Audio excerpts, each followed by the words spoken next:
For the past 2 decades, reality TV has drastically changed our culture.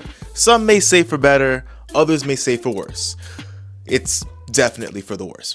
But today, I'm going to teach you how to win any reality TV show. Now, I don't mean win in the technical sense like walking away with $1 million. No, winning reality TV means something far greater. It means becoming an icon and a living legend. You see, it doesn't matter what the reality TV show is about. Finding love, surviving, cooking, or whatever the goal of 90 Day Fiancé is. I'm pretty sure it's immigration fraud. It's about gaining as much clout as possible. It's also about walking off the set and into the warm embrace of the algorithm. You think you want to be the winner? No. What you really want is to milk this opportunity for everything possible. So here's what we're going to do. I'm going to be giving you a playbook. Let's call it Keon's Declassified Reality TV Show Survival Guide. I'm going to walk you through everything you need to know to win a reality TV show. But before we start, don't forget to like, comment, subscribe, hit that bell, or give me 30 bands. And let's get into the video. Chapter 1, pregame. Preparation is going to be key to winning any type of reality TV show. Before you show up on the set of any reality TV show, you must first apply for the show. Every show has something different that they're looking for, but every show is looking for basically the same exact thing. People who know how to make good television. This could mean people who are conventionally attractive, people who are naturally charismatic, or complete psychopaths. You have to know who exactly you want to become depending on the history of the show that you're going to be competing on. You have to put in some work and do some research before you fully put on the mask of a reality TV star, right? If you're going to listen to anything else I have to say in this video, at least listen to this. Lie, and if that fails, lie some more. Before you fill out that application process, we have to clean up your social media a little bit. These producers and casting directors are working overtime to make sure they don't get people who are too much of a brand risk. So you can't have anything too controversial on your social media pages. Even though people are gonna find out everything about you anyway, because you know, people on the internet are like L from Death Note, and spend their whole lives trying to expose people for who they really are. But you only have to do this to get on the show. You can be as controversial as you want if you leave a good impact. The goal is to get people to follow you like you're Jim Jones, okay? Which brings me into chapter 2. Become the main character. The first thing you need to understand is this. Every day when those cameras start rolling, your one goal when you roll out of bed that day is how you're going to become the main character of the day, right? On the internet, people always say never become the main character of the internet for a specific day. That is the exact opposite of reality television. Every day you are thinking of plans and intricate plots to get your face out there. Just think about your favorite reality TV show memory. Was it somebody helping out their teammate, or was it someone throwing blows at another contestant's face? Exactly. You're aiming for notoriety. Being unlikable isn't just encouraged, it's required. But I don't want to be the bad guy. Tough titties. Do you want to be liked, or do you want to win? To win any reality TV show, you have to become a little bit of the villain. That means you have to study the art of war, memorize all 48 laws of power, and become the ultimate narcissist. Don't worry what other people think of you on TV, because everybody's a little bit of a narcissist. Except me, of course, because God made me perfect. None of that is gonna matter once you gain wealth, fame, and power. If you really want to survive and win reality TV, you have to become a villain. But that comes with its own set of rules. Rule number 1, conflict is currency. Reality TV conflict is the only real form of currency. You can't buy screen time with kindness, you have to buy it with arguments. You have to be loud, petty, and always start wildly unnecessary arguments. Because conflict doesn't need to make sense. In fact, it's funnier when it doesn't. Argue over who sat in your chair. Argue over who ate the last snack. Argue because you just feel like it and you want to be funny. It doesn't matter what you fight about. It only matters that there is a fight going on in the first place. Who cares who's right? Let me give you a little bit of a player tip. Always instigate. Someone calls you rude? Yo. Please remember, conflict is not a problem to solve. Conflict is rent. If you're not paying rent to the producers, then you're going to be homeless in the edit. Rule number 2, gaslight. Every reality TV show contestant speaks in 2 languages, their native language and gaslighting. Gaslighting is how you stay relevant even when you do something wrong. Forget apologies end storyline. Gaslighting, on the other hand, creates more drama. Whenever you get confronted about something, the formula is simple. Deny or say you ever did the thing, even if the cameras caught you in 4K. Act deeply hurt that someone would ever accuse you of something like that. Always flip the accusation back at them. I can't believe that you would ever accuse me of something like this. Remember, you can't paint yourself out to be the villain, you're the victim, and victims stick around. Rule number 3, heroes die first. Here's a sad truth, the good ones always go home early. The nicest person on any reality TV show is boring. Reality TV doesn't reward people who are wholesome and who are actually here for genuine human connection. Reality TV is here to reward the absolute worst type of human beings. The audience doesn't tune in for hugs and teamwork, they tune in for fights, betrayals, and full-grown adults throwing temper tantrums over something that would normally be resolved by taking a nap. Rule 4, be predictably unpredictable. The worst sin in reality TV is being forgettable. To avoid this, you must master the art of being predictably unpredictable. This means everyone expects you to do something dramatic, but they just never know what. Never ever let them know your next move. Will you cry? Maybe. Will you scream? Possibly. Will you flip a table, storm off, and then return 5 minutes later like nothing happened? Almost certainly. The point is, other contestants shouldn't feel comfortable around you. They should feel like you're a ticking time bomb of emotions. Not because you're dangerous, but because you are chaotic. And remember guys, chaos gets screen time. Rule number 5, don't be nice. The editors have one mission and one mission only, to create entertainment. You're just sitting quietly being respectful and helping others. Guess what? You will be airbrushed out of existence. The cameras may have recorded you, but the edit will erase you. You will become background noise, elevator music basically. Being unlikable at least guarantees you that something will make it to air. Chapter 3, survival of the edit. Reality TV show competitions love to pretend that they're about strength, strategy, or teamwork. Don't fall for any of that shit. No one has ever gotten famous for being the quiet, hard-working team player. Except maybe for Kevin Love. People only get famous for being petty and weaponizing trivial nonsense into full-scale warfare.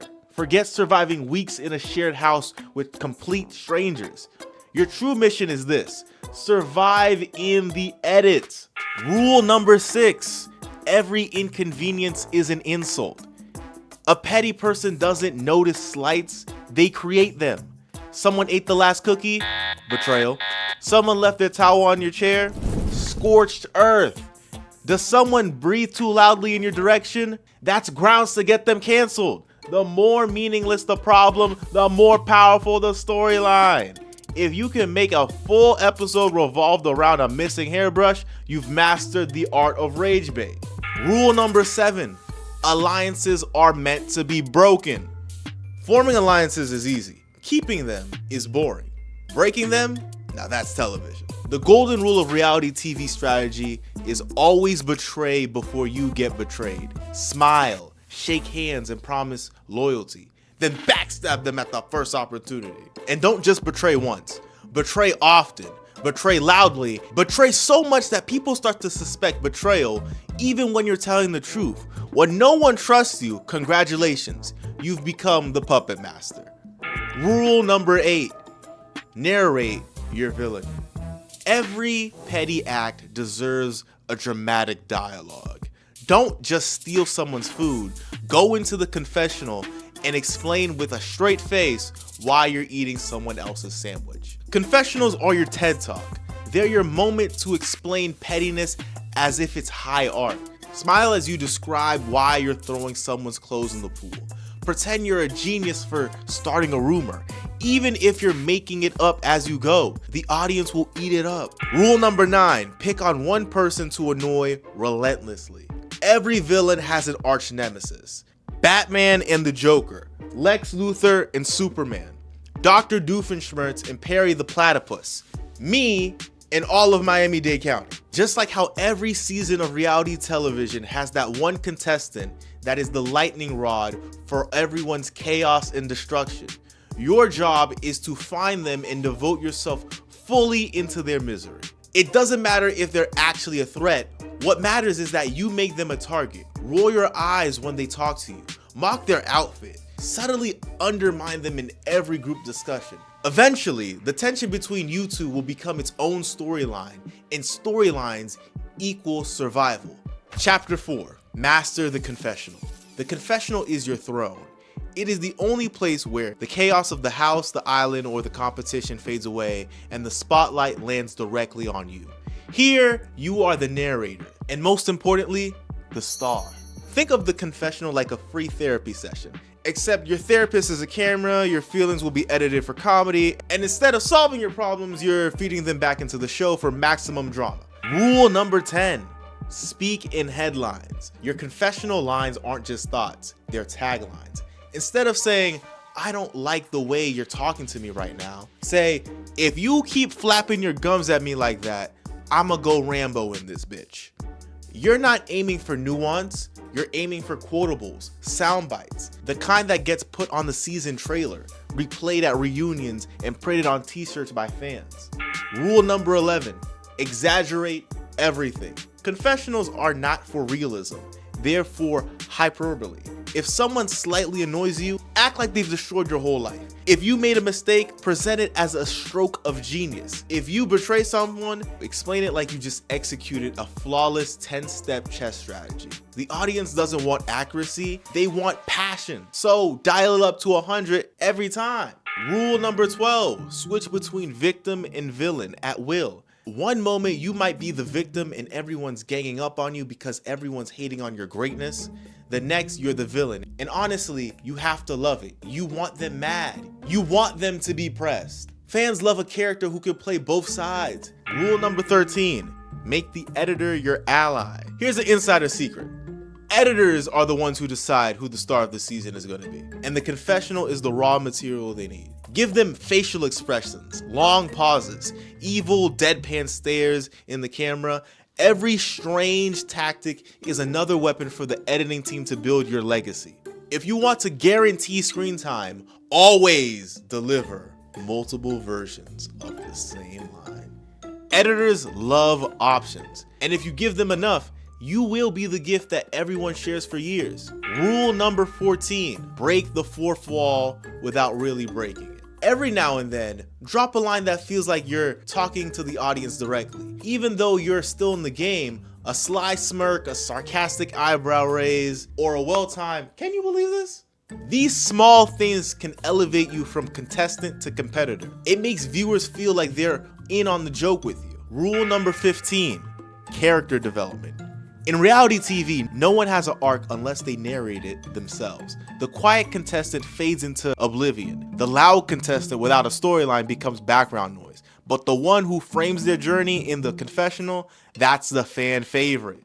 So when in doubt, tell the audience who you are, even if you're lying. If you want to be the villain, lean into it. If you want to be the underdog, narrate your struggles. If you want to play both, switch it up every episode or two. Confessionals are where nobodies become unforgettable because they convince the audience to care. Rule number 16, own your catchphrase. Every reality TV star has at least one line that becomes their line. You don't know which one it's gonna be, but you can increase your odds by experimenting. Just throw out some weird sayings, dramatic declarations, random nonsense that only makes sense in context. I'ma go Rambo in this bitch. One of them is bound to stick, and when it does, it cements your place in the cultural memory of reality TV forever. Chapter 5, The Meltdown. What audiences truly crave is collapse. Emotional, psychological, or physical. A meltdown isn't a failure, it's what gets replayed in promos, dissected in memes, and quoted in group chats for years.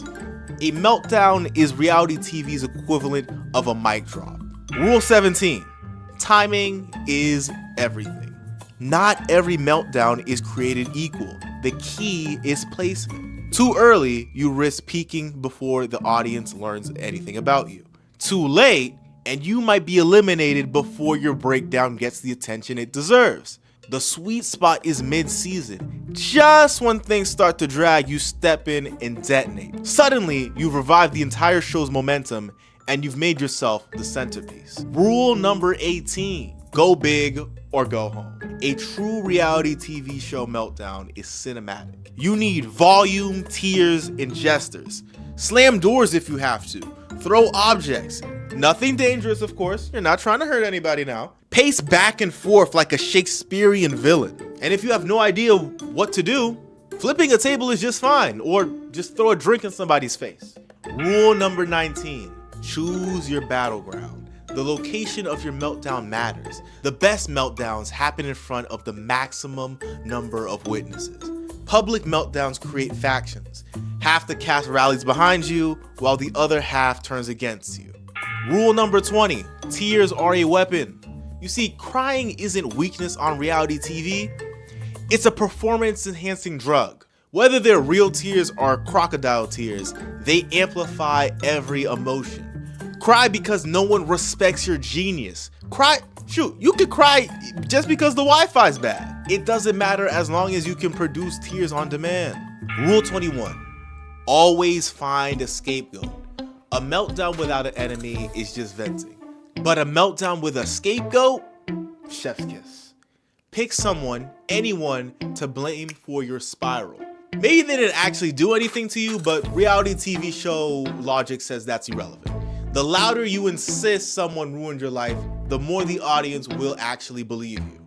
Rule 22, lean into your delusion. During your meltdown, say things that make no logical sense, but sound powerful. Claim everyone's jealous of you.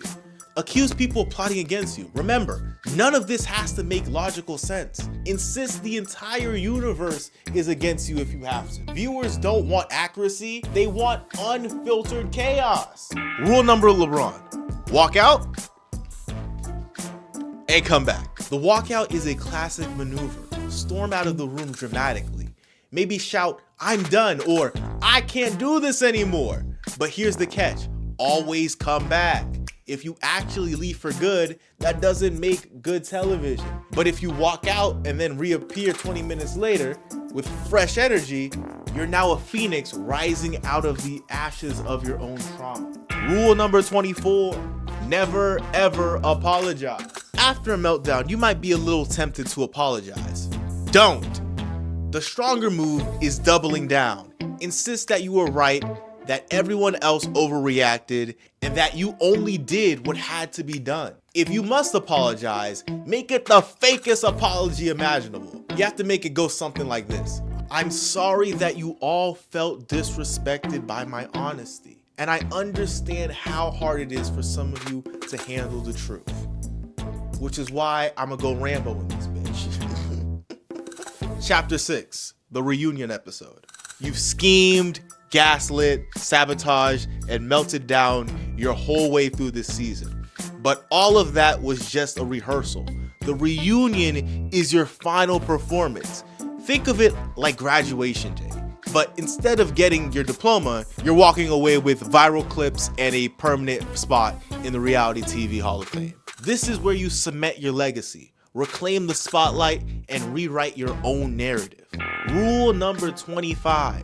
Dress like you won, even if you lost. Wardrobe is half the battle. You're not showing up in casual wear, you're showing up in armor.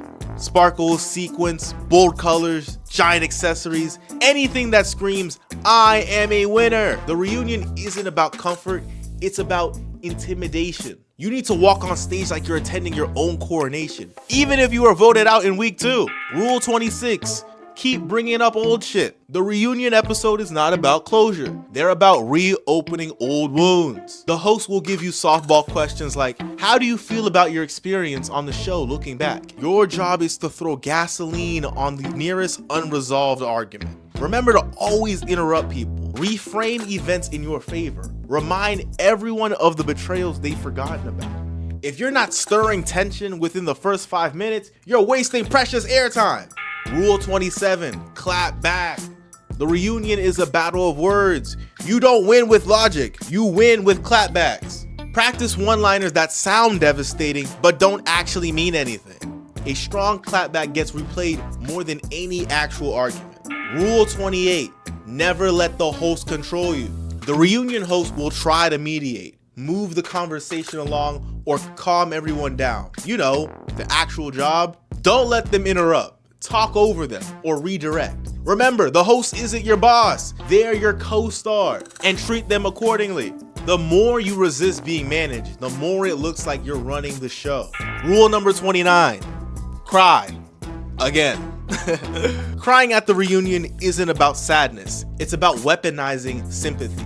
Shed tears during a speech about how misunderstood you were, then immediately pivot to blaming everybody for something else. Rule number 30, own your villainy. The reunion is where villains become legends. If you were messy all season, don't backpedal now. Double down, lean into it. Smirk when the montage of your betrayals plays. Say something like, I came here to make money. Audiences respect self-awareness more than backtracking. Own your truth, and fans will crown you their icon. Rule number 31, rewrite the narrative. Reunion episodes are basically like yearbooks. Don't worry about what actually happened. Worry about how you can spin it. Did you betray an alliance? No, you made a strategic pivot. Did you scream at everyone for no reason? No, you stood up for yourself. Did you gaslight half the cast? No, you were teaching them lessons in resilience. Repeat your version of events with enough confidence, and viewers will start to believe you, sadly. And then rule 32, leave them talking. Your final lines at the reunion are your legacy. Don't just fade politely, end with something memorable. Storm off, drop a mic, laugh maniacally. Deliver one last quotable line.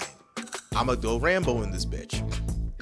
And walk out before anybody can respond. And if you play it right, the screen will literally fade to black on your face. The ultimate victory. Now this is your epilogue. A star is born. There you have it. A star is born. The complete, foolproof, morally questionable playbook for winning reality television. In the end, reality TV isn't about who's the strongest, smartest, or even most deserving. It's about who makes the audience gasp, groan, and hit share on a 12-second clip. It's about giving the editors so much raw chaos, they don't have a choice but to make you the star. But here's the dirty little secret. Reality TV doesn't find stars. It creates them out of people willing to do the most for the least. And the most is exactly what this playbook has trained you to be. Whether you're the victim, villain, clown, or mastermind, or somehow all four combined, the truth is the same. Fame doesn't come from the most deserving, it comes from people who want it the most. But I know some of you don't want to be known as the villain for the rest of your life, but you probably won't. Look at Ray J. People hated him for years. But think about it, without him, we wouldn't have the Kardashians. I don't know if that's a good or bad thing, actually. But at least he has a lot of things going for him. Like Raycons. This video is not sponsored by Raycon, by the way. I just really mess with Ray J. Ray J's the GOAT. Shout out to Ray J. So, to all my future reality TV stars out there, as you close your eyes and prepare for your moment in the sun, remember these immortal sayings. If people love you, great. If people hate you, even better. If people can't stop talking about you, congratulations. You've won. Because in the twisted logic of reality television, victory isn't measured in trophies. Victory is measured in memes, reaction gifs, and Twitter arguments about whether or not you're problematic. I hope that with this guide that you're not just ready for the show, you're ready to become the show. If you like the video, don't forget to like the video. And also, follow me on all of these.